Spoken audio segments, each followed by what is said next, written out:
تعرف ان كلمة اورنج ينفع تكون اسم يعد او اسم لا يعد؟ لو كان بمعنى اللون برتقاني يعني يبقى كده uncountable. I like orange. اما لو كانت بمعنى البرتقانة الفاكهة فتنفع تتعد. I'd like an orange او I'd like some oranges.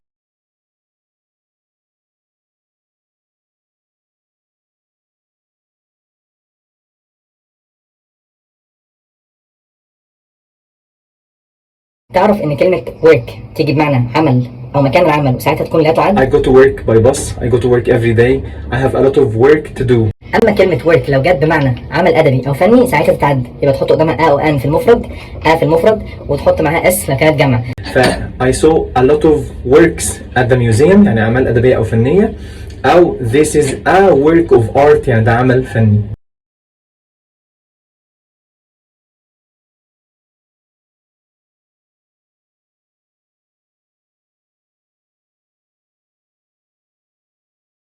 ايه الفرق بين paper و a paper؟ paper كلمة لا تعد ومعناها الورق، ورق الكتابة ورق الطباعة. I need some paper for the printer. أنا محتاج ورق عشان الطبعة. أما a paper اللي ممكن تتجمع معناها هنا يا إما جريدة يا إما وثيقة. I bought a paper to read يعني اشتريت جريدة عشان أقراها. There are a lot of papers on the desk يعني في وثائق كتيرة أو documents يعني on the desk على الترابيزة.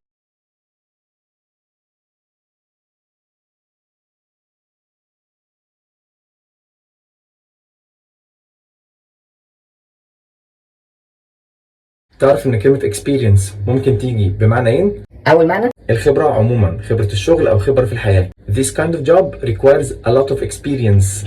اما لو جت بمعنى تجربة حياتية او موقف يبقى ساعتها هتتجمع. I had a lot of experiences in my life. يعني مريت بمواقف كتيرة جدا في حياتي.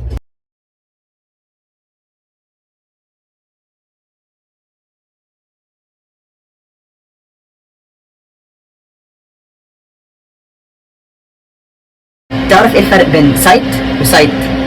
سايت الأولانية SIGHT يعني النظر أو البصر.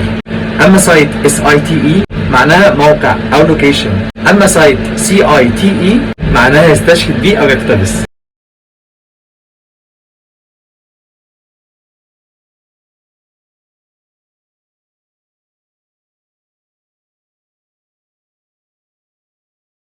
تعرف الفرق ما بين تروث وتروث؟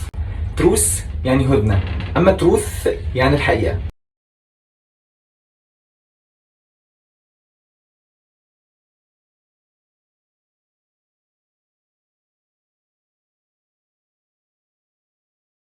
ايه الفرق بين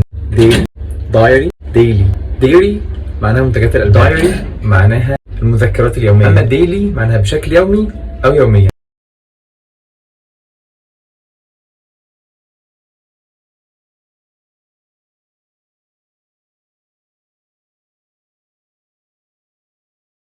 تعرف الفرق بين principal و principal؟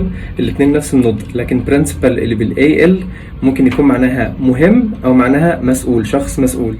أما principal بالLE معناها مبدأ أو فكرة. تعرف ايه الفرق بين pathetic apathetic و sympathetic؟ pathetic يعني مثير للشفقة، أما كلمة apathetic معناها غير مبالي أو غير داري بيه. أما كلمة sympathetic معناها متعاطف.